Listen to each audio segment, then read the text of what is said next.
Hello बच्चों, आज का टॉपिक है taxonomic identification of a local available fish up to species level based on morphometric analysis, meristic analysis, identification की।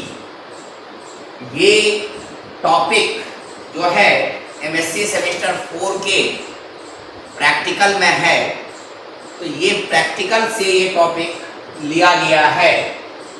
M of the experiment है taxonomic identification of a local available fish up to species level based on these are the three factors, these are the three parameters जिसके basis पर हम करेंगे। हमारे market में, हमारे area में जो भी अवेलेबल फिश है, अगर वो आपके हाथ में दे दिया जाए तो आप कैसे उसको स्पीसीज लेवल तक आइडेंटिफाई करेंगे, यही आपके एक्सपेरिमेंट का एम है।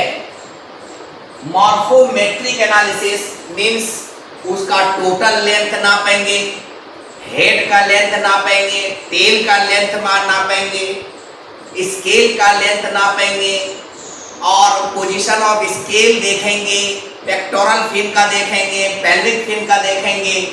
ये सारी चीजों में इसमें आता है।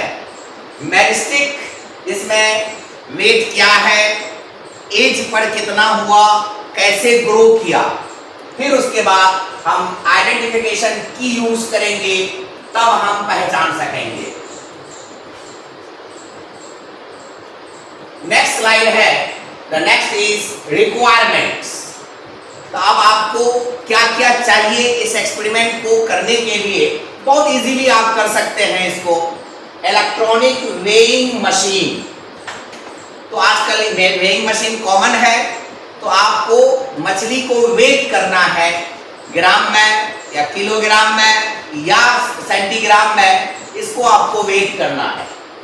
मीटर स्केल, रूलर जिससे नापना है। स्पेसिमेन जार, स्पेसिमेन जार जो है वो लेना है जिसपे स्पेसिमेन रखा रहता है।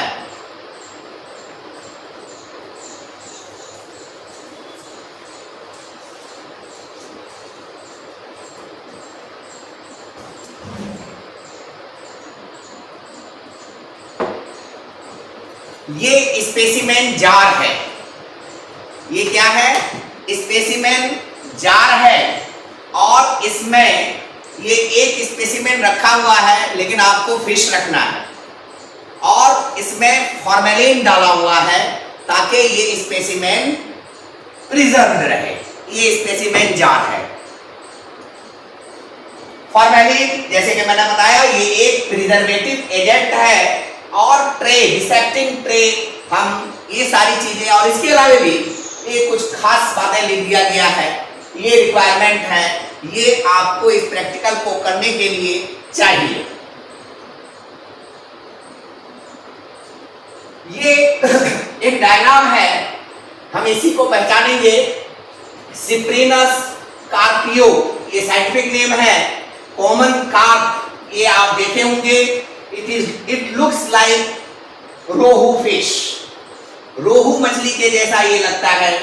ये ओपरकुलम को दिखा रहा है। ये ओपरकुलम है, ये डॉर्सल फिन है, ये कॉर्डल फिन है, ये एनल फिन है, ये पेल्विक फिन है और ये पेक्टोरल फिन है, ये आईज है और ये माउथ है। ये स्केल्स है। तो ये मॉर्फोमेट्रिक पैरामीटर्स है एक फिश का।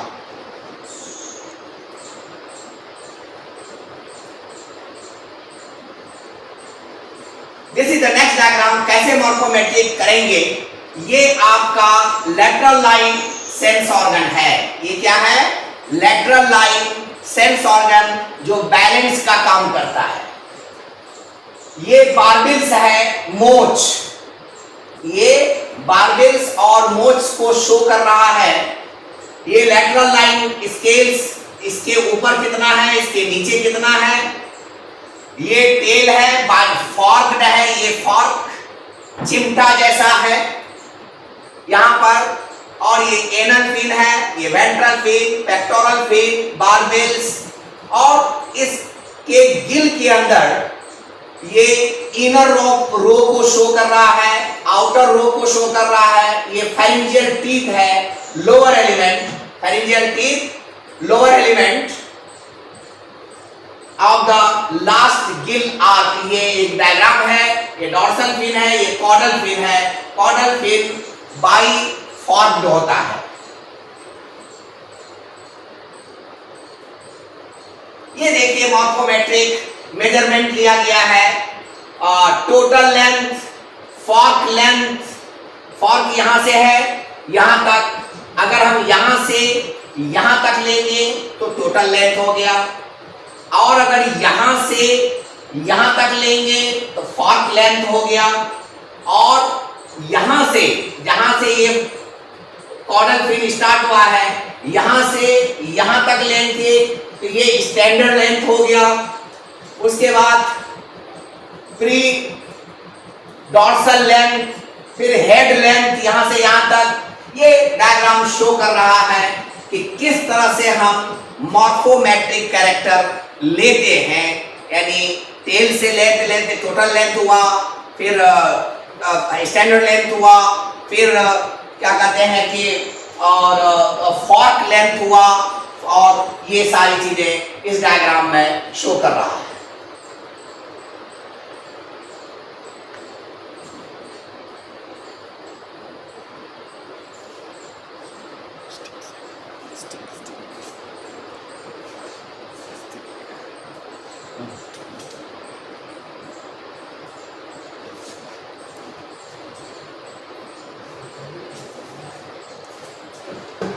ये सारी चीजें देखने के बाद अब इसका सिस्टमैटिक पोजीशन, चूंकि ये एनिमल है इसलिए किंगडम एनिमेलिया में आ गया।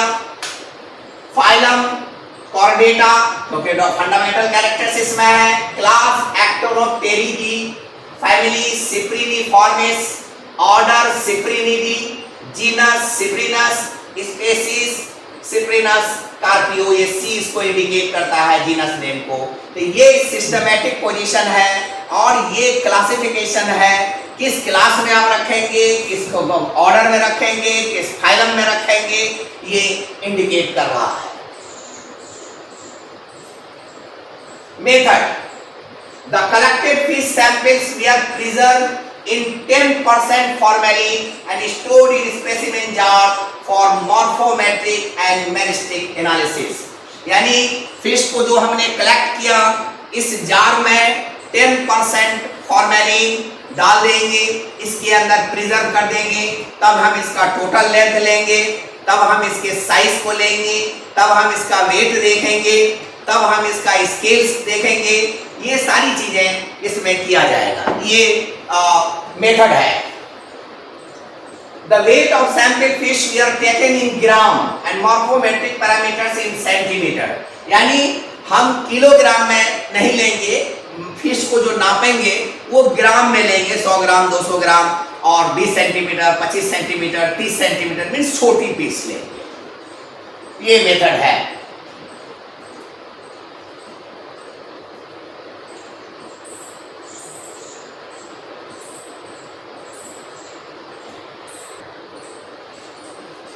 अब स्टैटिस्टिकल ये स्पेलिंग गलत हो गया, स्टैटिस्टिकल होता है एनालिसिस। इसमें हम मीन निकालेंगे, standard deviation, regression equation, correlation coefficient, ये सबको कैलकुलेट करेंगे, जो अलग से डाला जाएगा video. Regression equation for morphometric parameters y = a + bx, ये इक्वेशन है। ये क्या है? ये एक इक्वेशन है जहां पर x क्या है? टोटल लेंथ, जो अभी मैंने दिखाया। a क्या है? Constant value. b क्या है? Regression coefficient. y क्या है? Morphometric variables. तो ये सारी चीजों को इस फॉर्मूला में जब डाल देंगे तब ये स्टैटिस्टिकल एनालिसिस हो जाएगा।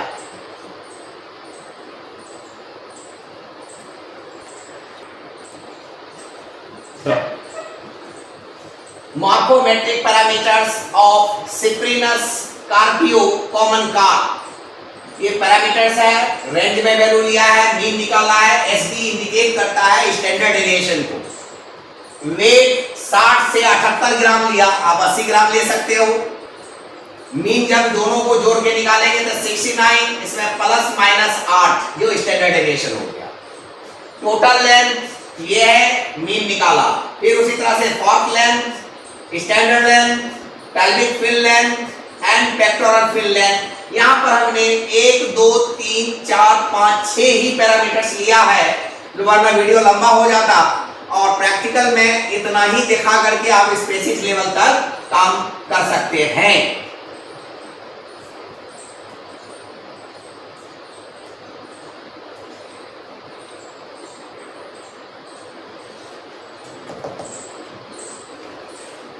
Meristic parameters Cyprinus carpio, age, total length, head length, muscular body per length, oblique length means per unit length, caudal peduncle length, total length। तो 6 महीने में 3 का लिया है, 6 महीने का, 12 महीने का, 18 महीने का। तो ये इस तरह से टोटल लेंथ ये आ गया, इसमें ये आ गया, इसमें ये आ गया।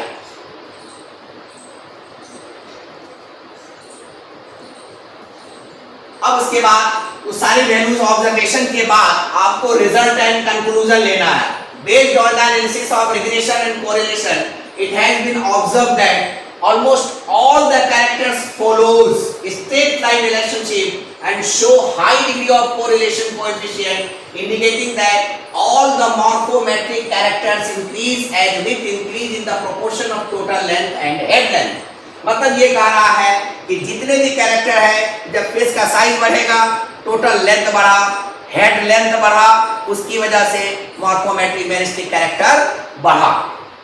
The values of coefficient of correlation have been found to be highly significant at p less than 0.01, ये ऊपर हो गया है, ठीक है, and p 0.05 less than 0.5, ये वैल्यूज ऑफ रिग्रेशन कोएफिशिएंट है।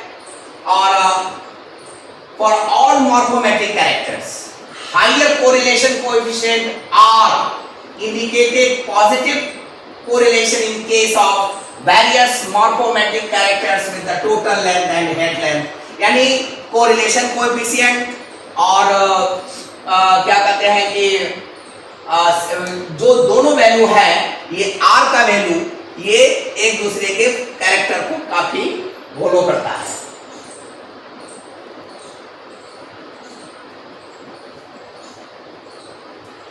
फिन फार्मूला, फिन फार्मूला ये डॉर्सल है 3 4 14 वगैरह, ये इंडिकेट कर रहा है सिप्रिनस कार्पियो का ये फिन फार्मूला है। Scale numbers on the lateral line series is 30 to 41। ये एक इंपॉर्टेंट पॉइंट है, ये आइडेंटिफिकेशन की है कि इसमें लेटरल लाइन के साइड में जो है वो 30 से लेकर के 41 तक वो होगा।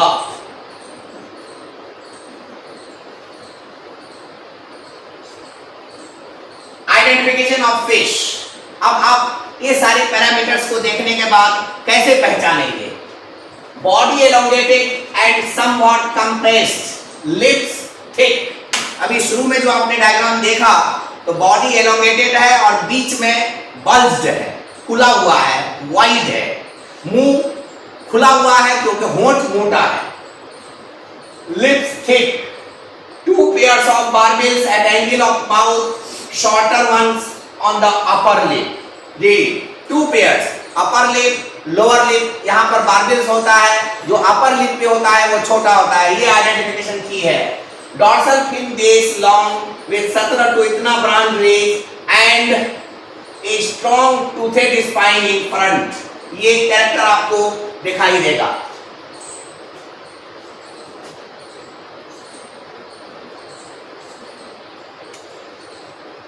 Dorsal fin outline concave anteriorly, ये एक इंपॉर्टेंट कैरेक्टरिस्टिक फीचर है कि डॉर्सल फिन का जो आउटलाइन होगा वो लगभग कनकेव होगा, जो डायग्राम में आपने पहले देखा। Anal fin with 6 to 7 soft rays, ये जो रेज इस तरह से ये जो रेज होता है, रेज ये ये तो उसमें दिखाई देता है डॉर्सल फिन बेस लॉन्ग इतना टू इतना front to thick. Posterior edge of third dorsal and anal fin spines with sharp spinules. Lateral line with 32 to 38 scales. वहां पर 30 से 41 स्केल दिखाया है. Pharyngeal teeth 5 teeth with flattened crowns. Teeth with flattened crowns. Precaution आप क्या लेंगे? यहां पर एल छूट गया है. Place the specimen carefully. क्योंकि मेजरमेंट जब आप लेंगे फिश ऐसा रहेगा, ऐसा भागेगा या ऐसा टेढ़ा हो जाएगा, नहीं, प्लेस कीजिए. टेक मेजरमेंट सीरियसली, मतलब अटेंटिवली आप उसको मेजर कीजिए. Use gloves. Preserve the specimen gently. Collect करने के फौरन बाद उसमें जेंटली क्लैप कीजिए. Weigh the specimen carefully. Weight सही से लीजिए. I wish you all the best. अगर आपको ये वीडियो अच्छा लगा तो लाइक करें, शेयर करें, कमेंट करें, सब्सक्राइब करें और सभी इस वीडियो को तैयार करें. Thank you.